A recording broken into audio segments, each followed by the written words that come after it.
Welcome back, everyone, to Grand Tactician, The Civil War. It is September 1861, and our latest playthrough of the Union campaign. If you haven't seen the episodes up to this point, there is a link in the description below. Please don't forget to hit that like button, leave a comment about something in the video, and if you haven't already, subscribe. All of those things help this channel and encourage me to make more content for the channel. So we are waiting for Joe Hooker to have his readiness up to where we can move him out from where he is in northeastern Virginia. We're also trying to build up the supplies because we do not have nearly the supply base to even feed the existing army that we have. The current depots allow us to support about 13,000 men, 14,000, and we have 24,000. Department of Pennsylvania in Winchester, let's see how they're supplied. They're in good shape. They've got enough for almost 27,000, and that's about where we are. We're going to go ahead and upgrade the Harper's Ferry Armory, though, to get it even higher than that. I'm eventually going to need a small force that I can send into West Virginia so that we can grab the objectives there, which will allow for us to get Virginia to secede, or West Virginia to secede. Looks like Portsmouth has also gone over to the Confederacy yet again. So we're going to have to send McClellan back over there to deal with that. In the meantime, we've got Grant's Army of the Mississippi, and you can see he's already training up that force. They haven't fought any battles, but they're halfway to their first perk. So that's good. We're building two bases of supply there that'll help feed our army as we start to move into western Tennessee. Then we've got the Department of the West here under Harney, and there's nothing happening so far. We could probably start moving out from St. Louis. We're going to need to build this Franklin Depot up as well to be able to feed this army. Alright, so this is interesting. Now that we've moved the Department of the West out from our base in St. Louis, we've noticed the Missouri State Guard has actually moved, and they're sitting in between Grant's army and Harney's army. So I'm actually going to go ahead and move down as far as this crossroads, which might put me out of range of the Franklin Depot, but that's okay because we'll just start building another one at that crossroads. It seems like a good place to build a supply depot anyway. So once we get into position to do that, we will. Looks like Missouri State Guard's actually moving toward Grant's army, who's about to have supplies.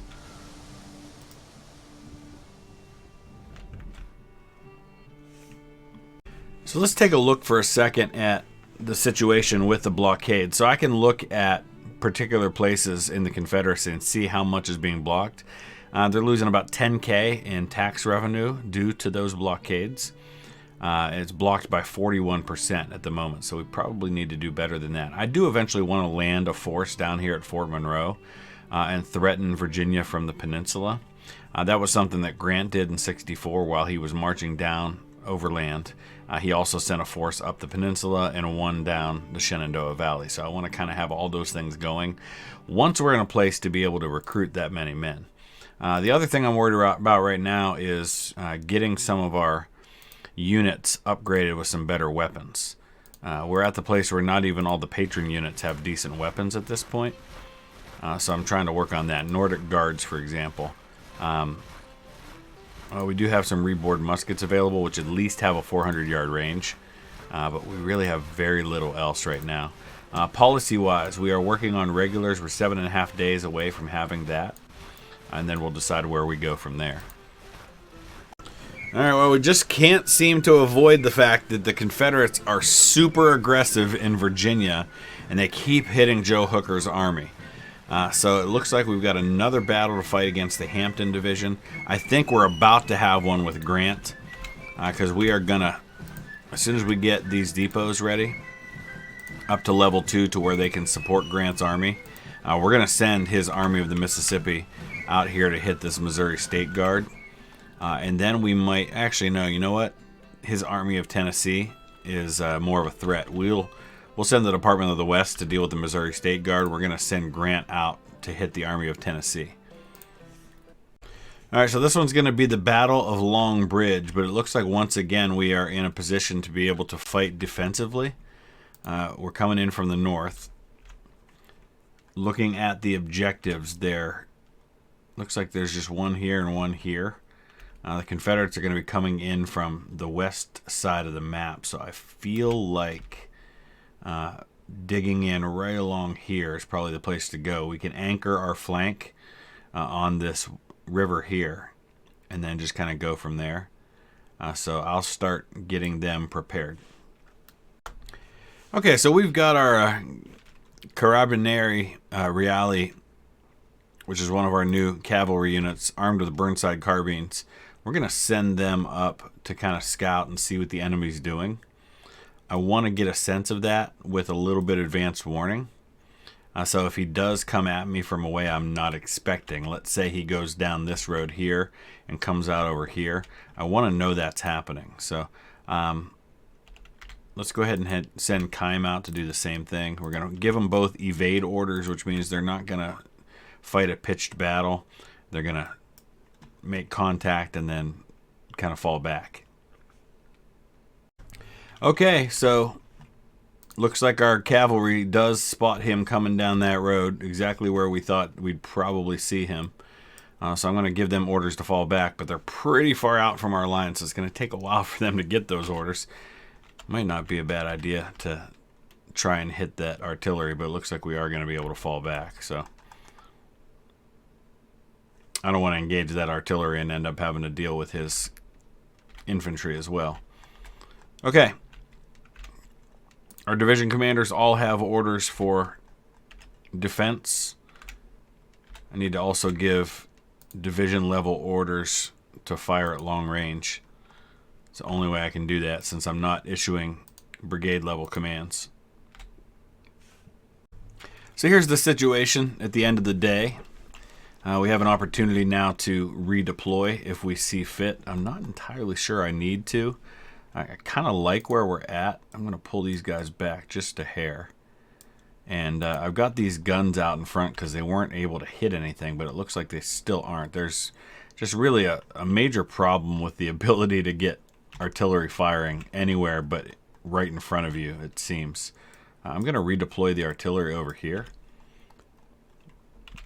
Although it still looks like I don't have much luck.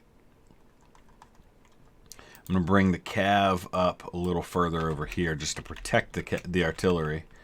I think I can probably pull this cav back in. And then we're going to go ahead and shift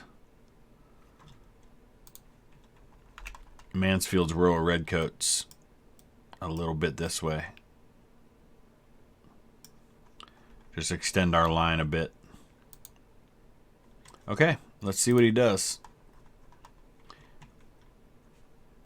Looks like he's going to advance. I do have Ward's 10-pounder or 12-pounder field guns firing over here. He's going to hit my skirmish line now without a skirmish line of his own. That's his main brigade coming out. Now we've got skirmishers coming out from the center.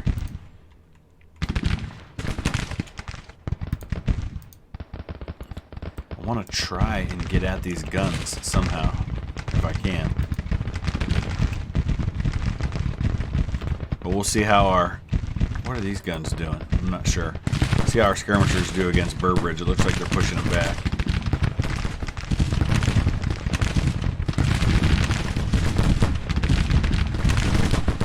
Same here. A couple of skirmish lines against the mainline brigade.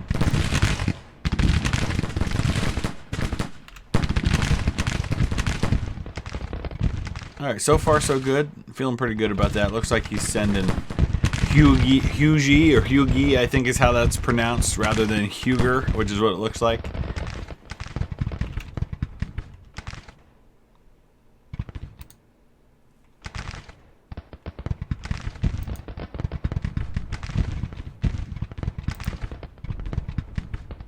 But he's completely redeploying here.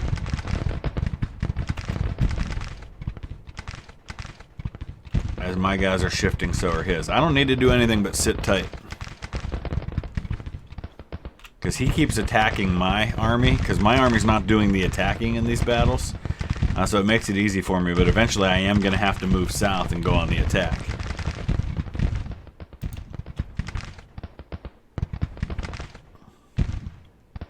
Here comes DeRosie again, so once again he's going to be dealing with my skirmishers.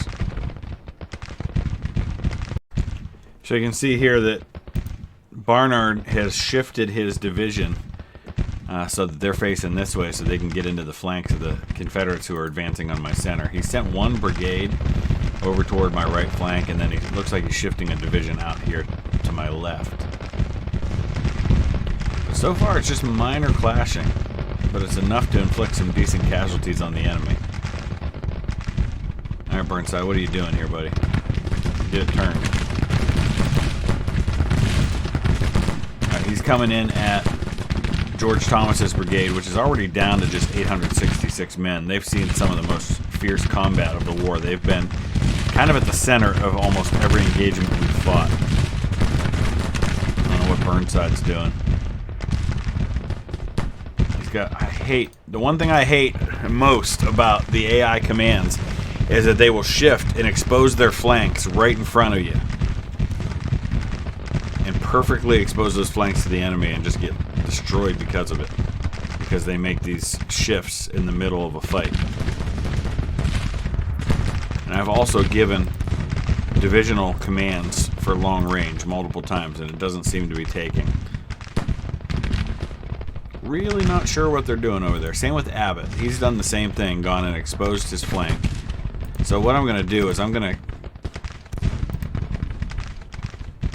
probably take the stance off and then just issue divisional orders when we get in these situations so they'll hold the line.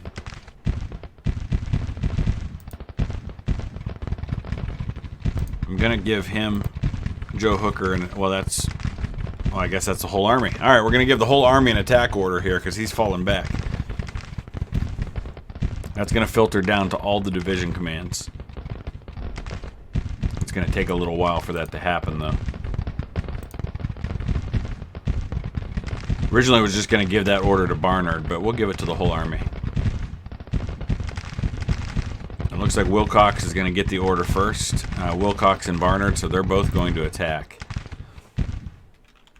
Right in the center.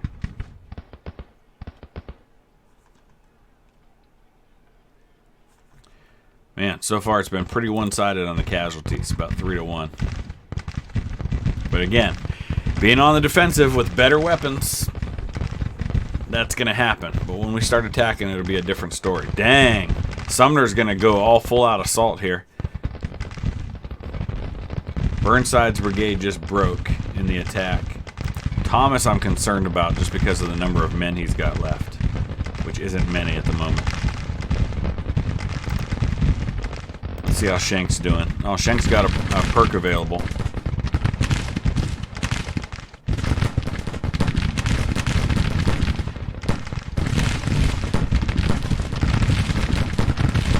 We got mixed muskets right now, so I think I'm going to go with Deadly Volley.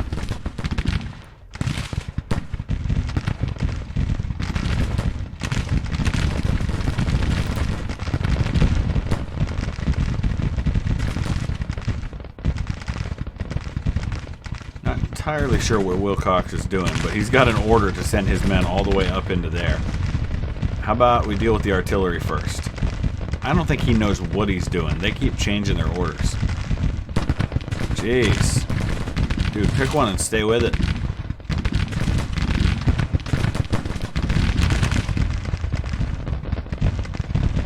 The victory bar is not shifting a lot, which is kind of disappointing because we're inflicting a lot of casualties. Mansfield's not far enough up to actually launch his attack. Oh, Abercrombie just broke. That's the Calgary Highlanders. They only lost 58 men. It must have been artillery. See, there's this artillery sitting right here, and it just lit them up. There was nothing really I could do about it.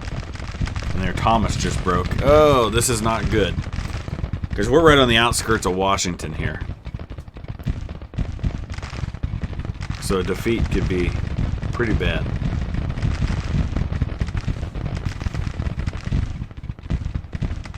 But this could switch in a hurry if we can just break one or two of these units over here. And Mansfield's going to finally attack, and he's got a 3-on-1 against Burbridge. So he broke Burbridge. So it's going to come down to what's happening right here in the center, which is all jumbled up and a mess. Pennsylvania Dutch Brigade They've only lost 7 men, but they've almost gotten to their perk already.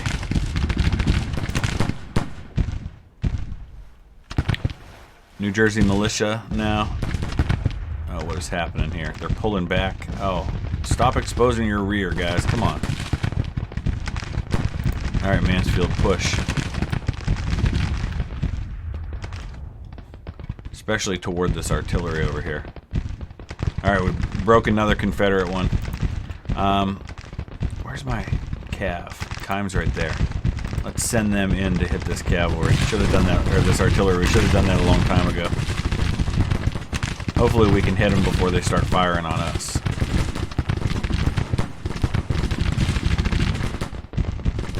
We gotta break DeRosie. Looks like Longstreet's a division commander now.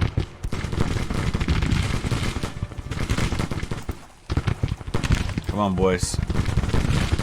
Drive that artillery out of there.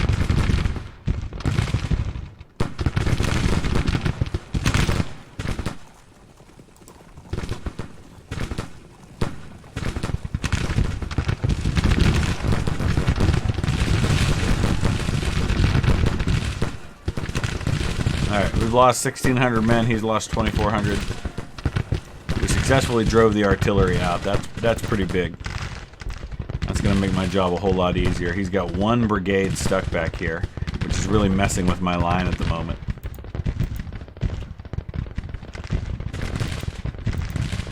But I would imagine he'll break at some point here soon.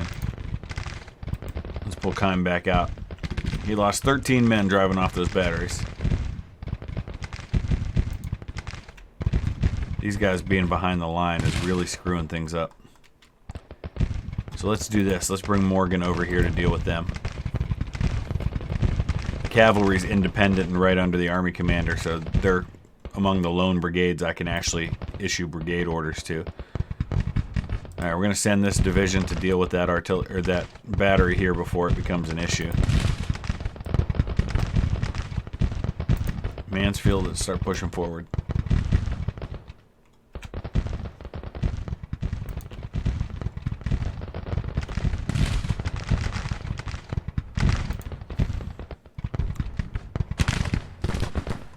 Why these guys are intact behind my lines like that. Just a bit of a glitch that we're going to deal with right now.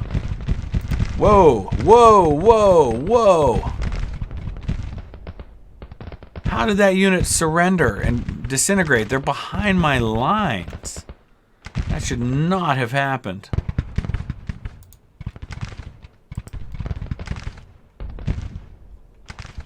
This has been a really weird battle.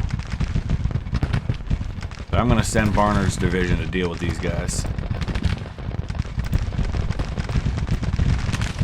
I really don't understand how that happened with the cavalry.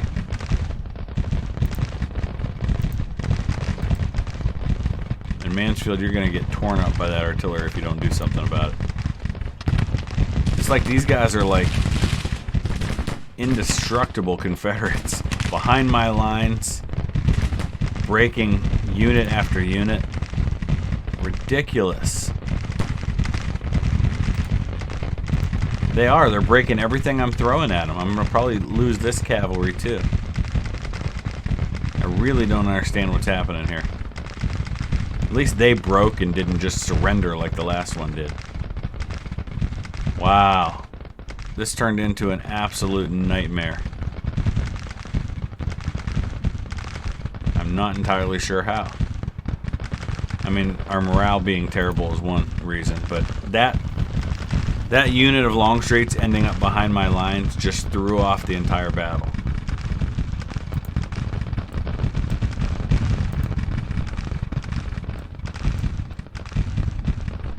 Wilcox has nobody left to fight.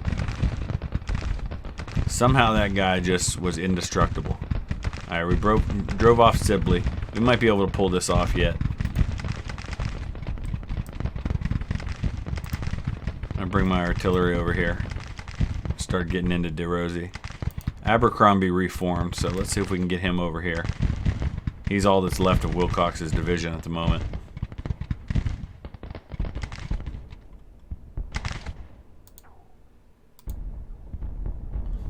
Man, what a mess. Oh, DeRosie's going to finally move back toward his own lines.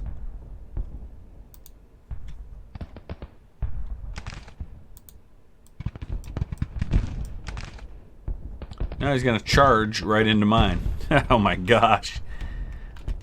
DeRosie, you're drunk, dude. These guys are like, was it Privatin? Is that the stuff that the Germans were on when they invaded France? It's basically meth. I think that's what these guys are on. Like, nothing phases them. They just throw back everything with reckless abandon. Half my units have now fallen back out of the battle. Man, I really don't understand that.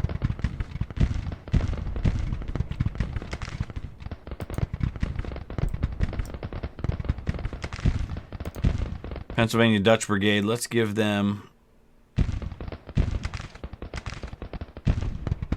iron discipline. Man, there's not much left on either side at this point. Wow, 5,300 casualties for me, 4,600 for him. That's 26% of my army and 21% of his. DeRosie finally broke. It's a Christmas miracle. We're probably going to go ahead and actually win this battle, but it's going to be an absolute disaster for both sides in terms of the numbers. Although now I'm worried about keys over here. I'm going to be really curious to look at the numbers of individual units as far as casualties go when this one's over. Yeah, there goes keys. Basically, half the armies on both sides have retreated at this point and broken. And that's why the casualties are going so high, because both sides are equally failing and succeeding, which means nobody's driving the victory counter in one direction, so the casualties just keep racking up. Oh boy. It's basically just artillery on the field for him at this point.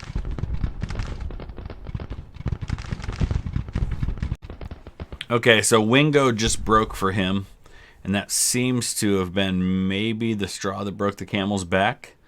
But look at those casualties. By far the bloodiest battle of the war so far. 27% of my men, 23% of his. But it is a victory.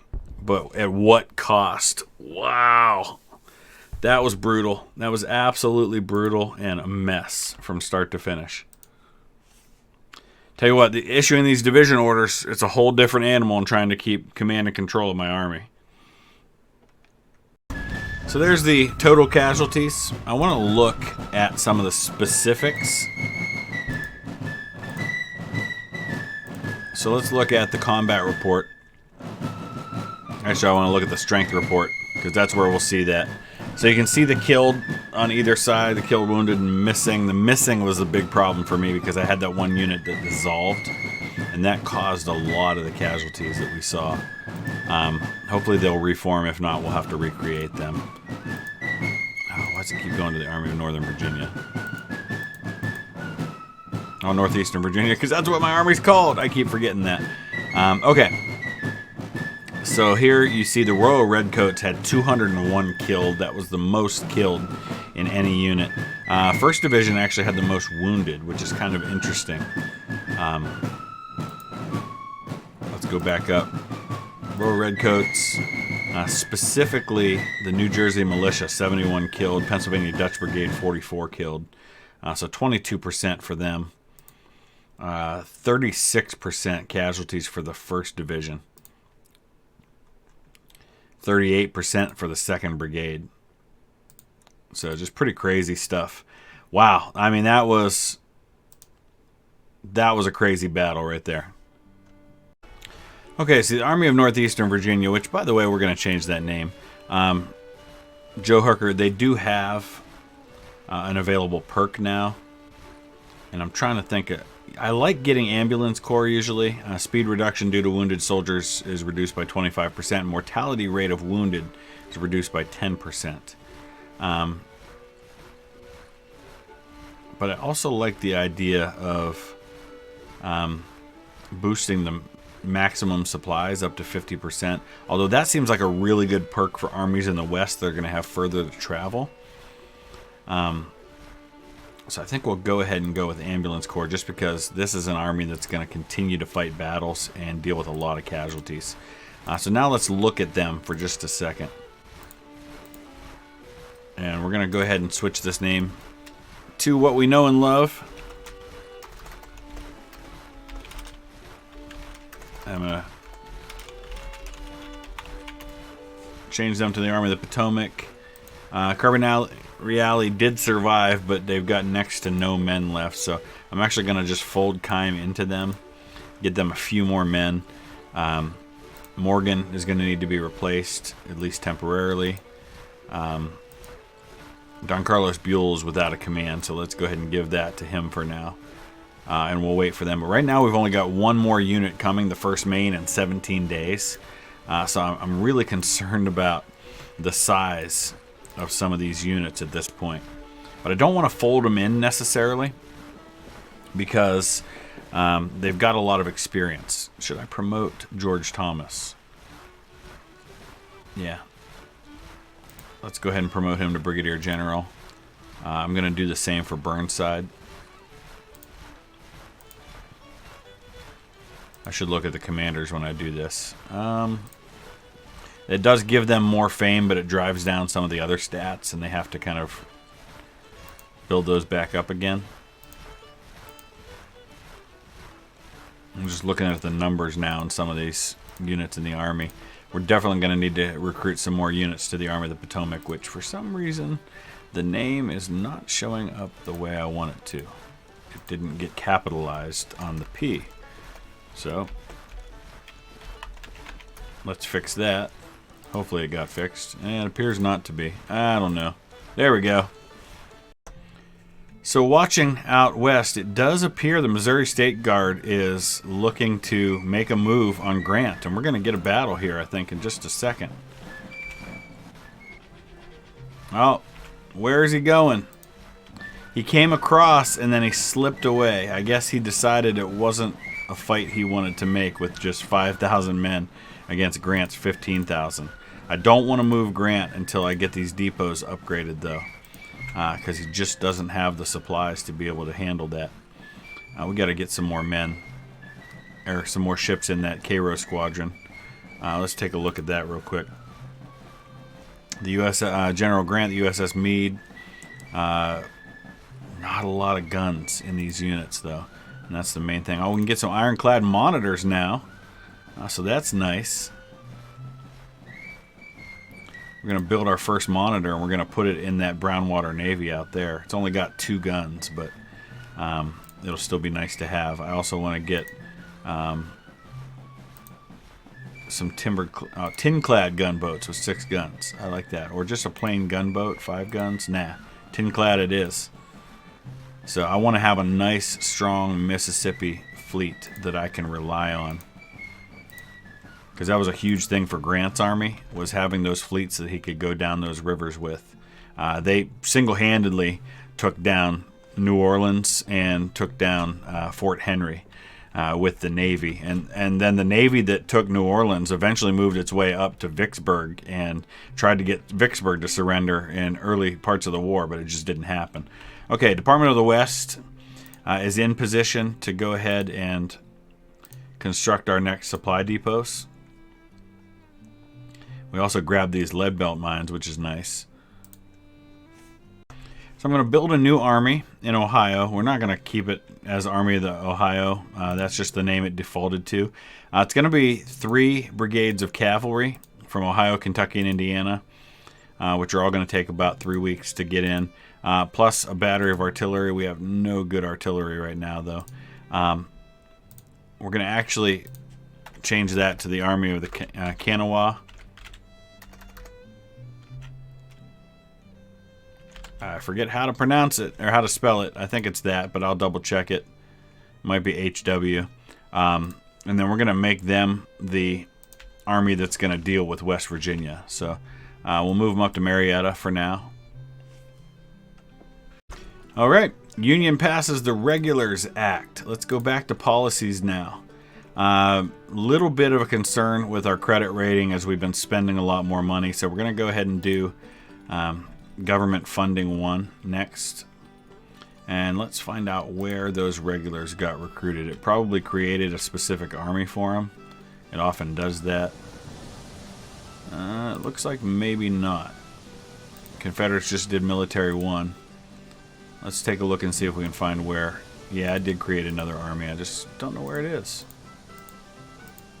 The Army of Washington, under Henry Halleck's division command, with George W. Morgan as the army commander. Yeah, we're not going to keep that, though.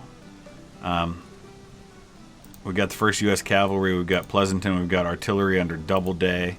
Marcin Patrick, George Crook. Winfield Scott Hancock. I mean, some big-time names here with some of these units, but we're definitely going to transfer them to be under command of the Army of the Potomac. So we'll shift Halleck's division over to them, and then we'll make some further adjustments. So we'll transfer Pleasanton's cavalry over here to be attached directly to Hooker's command.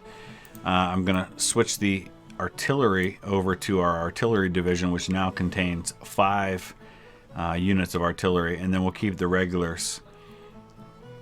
The first, well, we got U.S. regulars, and then 1st U.S. Infantry, 2nd U.S. Infantry, and 3rd U.S. Infantry. We'll keep all of that under Halleck. So that's going to give Hooker a nice-sized army. But we still have to wait for his readiness to get into yellow before we can move into enemy territory again. Interesting. We don't know for sure where the Army of Tennessee is, but it looks like he is out and about in Kentucky somewhere. So what we're going to do is we're going to bring McClellan down into Lexington. He's not got a big army, but neither does the Army of Tennessee. I still am not real comfortable with moving Grant out of Cairo until these depots are upgraded, but let's see where he's at. Yeah, see, they only have enough for about 12,000 men. Department of the West is building their supplies and will eventually work their way down this direction. Okay, McClellan has reached his destination. It's October of 61, so we have to start thinking about winter quarters happening before too long. Supply depot time for McClellan's men, because he's out of supply, and that's very quickly going to become an issue where they're not going to be able to eat. So we're going to build, I think, 3 in here, because this is going to become, Lexington's going to become a base of supply for operations in eastern Kentucky and down into Tennessee. Let's see where Grant is. Grant is supplied, even though he's got 31,000 men eventually going to make up this army. So I think we probably need to build a 3rd supply depot in Cairo. If we can find a spot for it. There we go. I've lost sight of that other army, but he must be down here because there's a supply depot going up. Let's upgrade this one. Are there any railroads I can build that would be of use to me, is the question. No, that one I don't think so. These are all available railroads to be built. And you can see those green dots, and what that means is, in order to be able to build that railroad, you have to hold all of the spots, all the green dots that are there. And if you don't, that means you need to capture something before you can make that happen. None of those railroads are ones that appeal to me at the moment. Now here's one, for example, that we're missing one spot, and that would be down here, which actually would be really nice to have. The Ohio, Cincinnati, North and East, same thing. It's that darn issue of Portsmouth always getting in the way. I'm going to send the Army of the Kanawha down there to deal with that. Kanawha, I don't know how it's pronounced. Somebody from West Virginia help me out with that. The Kentucky-Cumberland Gap's definitely one that once we are able to advance into eastern Tennessee, we're going to want to get that railroad up and running. All right, I'm thinking that even while these are being built, there's no immediate danger to Cairo. I don't like the Army of Tennessee sitting that close to Indiana and working on some supplies, so we're going to go ahead and move Grant out before we get to winter and we get stuck not being able to deal with this. So we're going to send Grant. He's going to take the most direct route to get there, which apparently involves going down into Tennessee to take these roads. Okay, well, I wasn't expecting this. 3 Confederate forces all combining to hit the Department of Pennsylvania in Winchester. They're trying to drive us out of the Shenandoah Valley. So he's got the Army of the Shenandoah under Johnston, plus the Army of the Potomac, 6,000, 6,500 men, and then the 1,000 men of the Army of the Northwest. So he outnumbers us. He's got better than 2 to 1 on us on guns. So this is going to be a bit of a challenge here. But again, we should be defending since we've been sitting in Winchester for quite a while. Okay, so interesting here that the only objective is right here. There's really very little reason for me to even try to hold the town. I'm going to try to build a nice defensive position out here west of Winchester. And it looks like there's a good spot in here to be able to do that. Maybe on the heights right here. And then across to this road. I'm thinking maybe that's where we go. Somewhere in this area. An army I haven't fought with for a while, or at all, I'm not sure.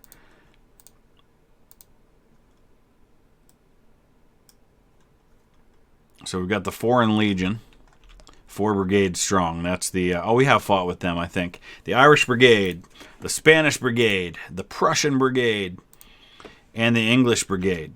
And then over here we have Wincoop's Brigade, Williams Brigade, and the 117th Pennsylvania, which we just recruited. So we're going to put them on this side, and we'll see what happens with the enemy, where he ends up being in all of this. But that's all we've got. I mean, we just got those 2 divisions. But those 2 divisions make up 20,000 men. All right, I'm going to start building fortifications along this line. We'll try to upgrade them as much as we can. Right in there and then kind of hooked over this way. I really don't know for sure where he's going to be coming from. He's going to come down this road, but he could come down from right here. He could come from over here. We just don't know for sure. So we're going to dig in and prepare our defensive positions as best we can all the way along the line. All right, our men are hard at work preparing these fortifications. I don't think you can upgrade fortifications. I'm not sure. I think it might just be parapets. Oh, no, I didn't mean to do that. I just accidentally tore them all down. Okay, fortifications are complete. Our units are in position.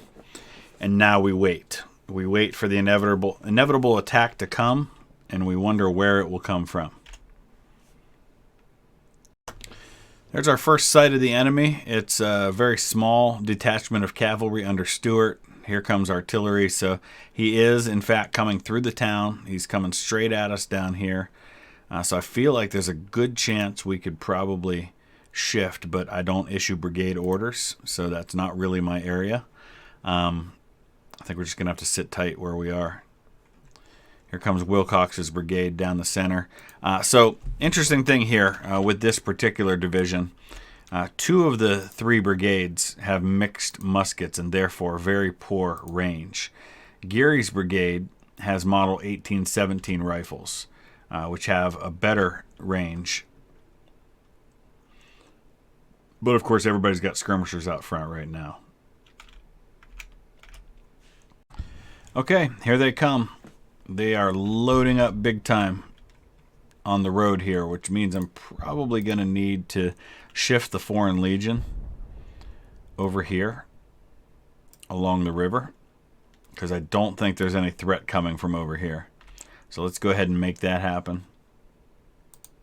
I'm not giving any stance orders. I want to see how this does without giving stance orders, because then they do that constant shifting.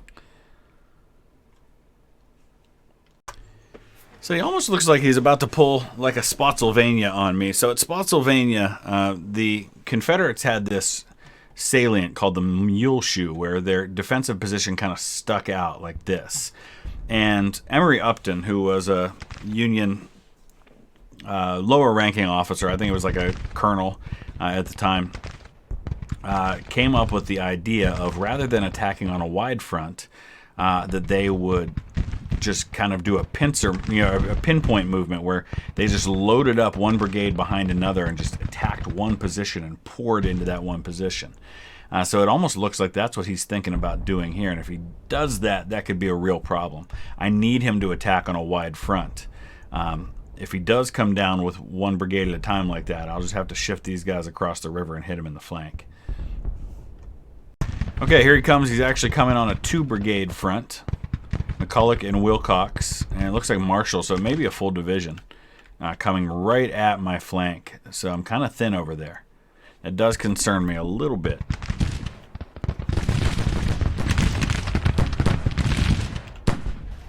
I'm not real well equipped over here.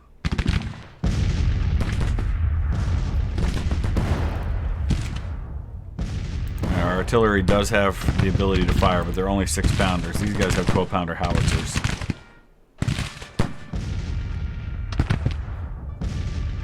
I'm actually going to put them right up on the line. I'm going to wait to see what he does before I go moving these guys in an attack.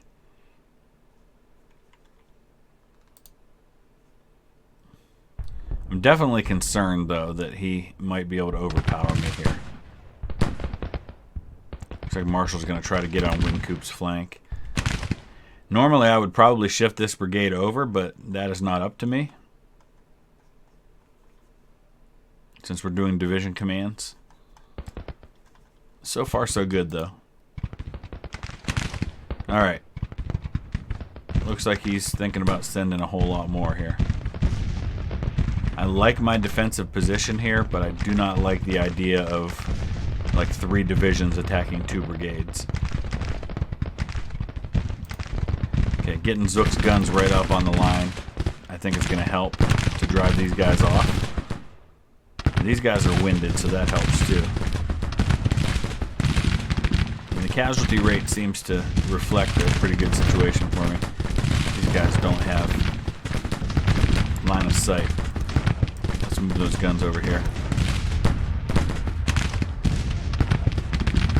Oh, he's coming straight at the battery. A smart move, but sucks for me.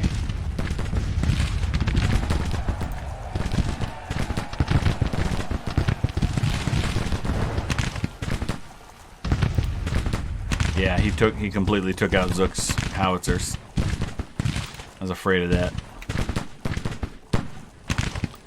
Alright, so let's put these guys right here. We'll keep them behind the line that way. But McCulloch broke in the process. Alright, he is going to load up on that side, so we need to advance Scammon's division forward. Foreign Legion to the front, 11,600 men. We're going to need them. But we need Wincoop to hold in the meantime. That's Gibbon's division. I have confidence in Gibbon, if not necessarily in Wincoop. Geary, the 117th Pennsylvania, they're doing really good so far. Come on, Scammon, what are we waiting on here, buddy? He had to give his brigades orders. Since we're giving it at the division level, we have to wait for the courier from the army commander to the division commander. Zook losing men. We have to wait for that, and then he has to filter it down to all his brigades. Yeah, Zook was already wiped out anyway. So casualties so far, 2-1 in my favor, so that's good. Morale is not great. He's got a 65. Mine's only just under 49. We're fighting in Virginia, which gives him a natural morale boost fighting on home territory. Oh, come on, Wincoop, hang on. He's He's going to try and get Van Dorn around their flank.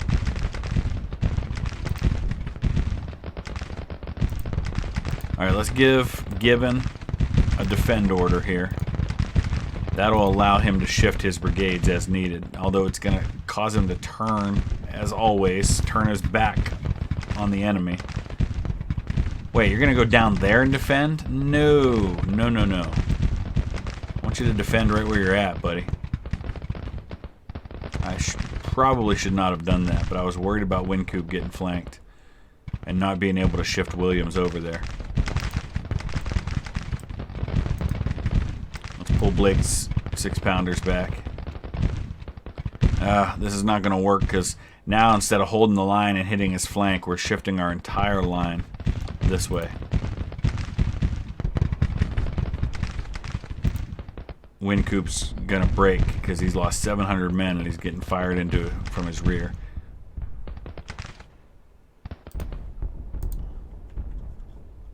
Alright, Scammon, I want you to attack.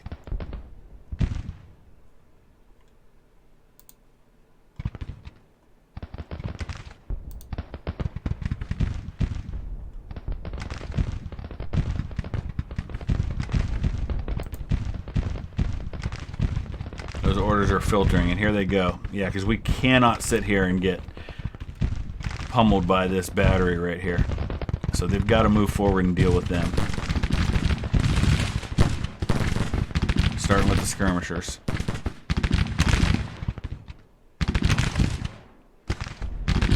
It's going to be another bloodbath of a battle.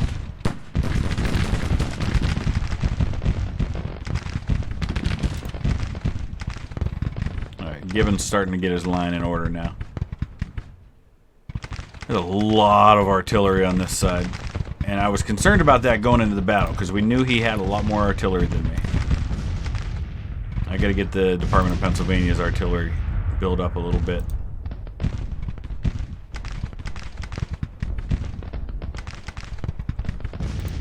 Alright, Spanish Legion. It's easy to tell who's who in this division because they all have particular colors. The Prussians are in Prussian blue.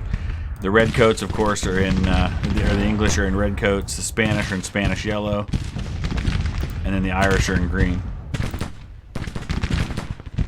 Alright, he's going right at that battery, which is exactly what I wanted him to do. What I didn't want him to do was break when he did it, which is what happened. I don't like that the Foreign Legion's holding back the English Brigade in reserve. That's not helping me. Yeah, this is not going well.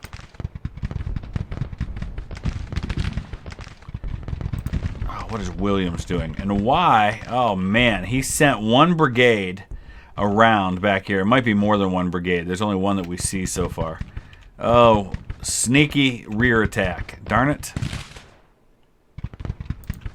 Alright, let's see how the Irish do. They've got a one-on-one situation here with Cooper's brigade. Why are they not firing?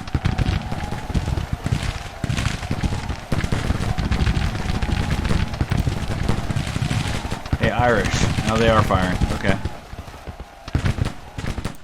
The Prussian brigade managed to drive off those batteries, so that helps. And now it looks like we're going to send the English brigade into the fight. I don't know why Geary's dropping back like that. That concerns me. He's only lost 57 men so far. Let's go, Irish. Let's turn this thing around. Now our morale's down to 38. Oh, who was wounded? Commander of Williams' brigade.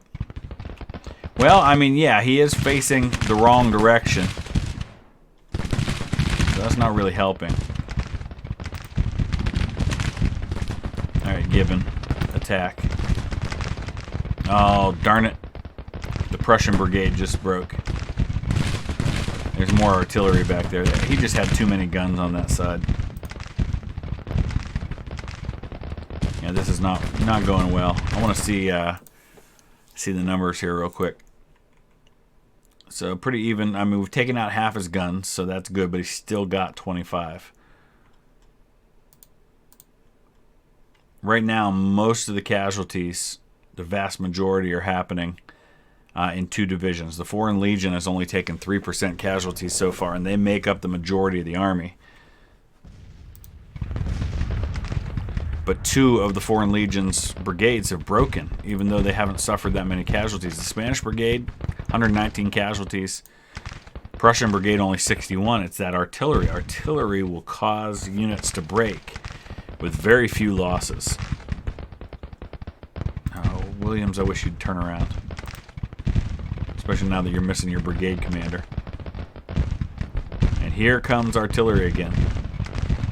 We've got to take out this battery. See, I would charge it right now if it were up to me. There he goes. He is going to do it. Good. Good scamming.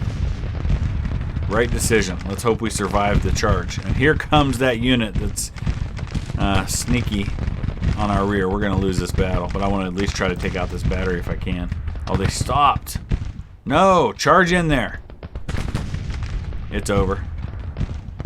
All right, we got to get out of here. No, not surrender, not surrender. Retreat. All right. This is the first time I've had to do that. We're going to lose Winchester. That's okay.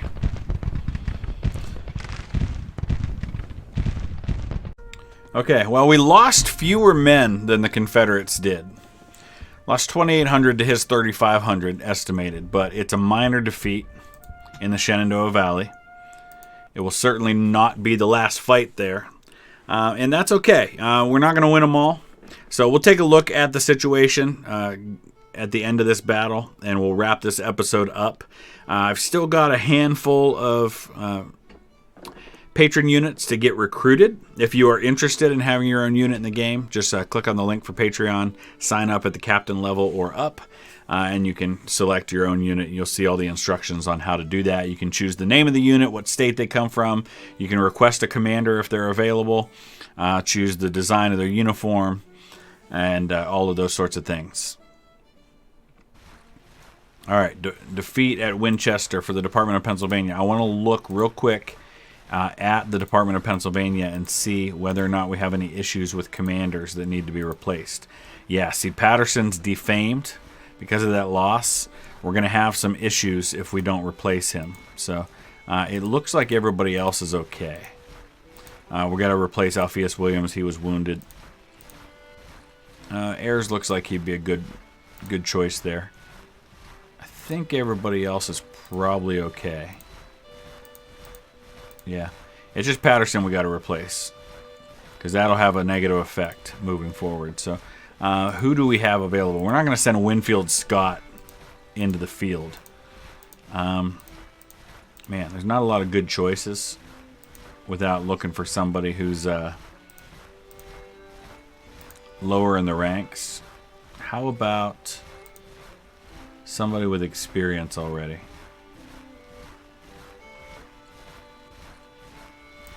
Let's do that. Start there. Man, not a lot of great choices for an army commander. And some of these guys are just really low rank, so that doesn't really help either. How about seniority? All right, you know what? Let's put Winfield Scott in the field. Send the old man out there. All right, so that's the situation. We're going to have to pull out of Winchester, which means we're going to sacrifice those supply depots, which is not necessarily my favorite thing to have to do, but we don't really have a choice there. All right, so here's the situation. Our credit rating's back up, so that's good. National morale, long way to go on that. We've got 115,000 men in the field. He's got 94,000. Of course, Navy tonnage is always going to heavily favor us. I would like to get this trade warfare number dealt with because right now, that's the costs of the war on trade. So that's actually good for us because he's spending significantly more on the war on trade than we are. So that favors us. Weapons industry concerns me a bit. Increasing factory capacities, arranging import treaties, and supporting domestic weapons industry via industry policies. So we need to start working on Industry 2 when we get a chance. What are we doing right now? Oh, we're finishing up government funding. When that's done, I think I'm going to go for industry too, so we can make some more weapons. And we'll probably at that point have to spend so we can get an additional policy. But we're going to wrap it up right there. Let me know your thoughts. Use the comment section below, and we will see you again in a couple of days with the next episode. Thanks for watching.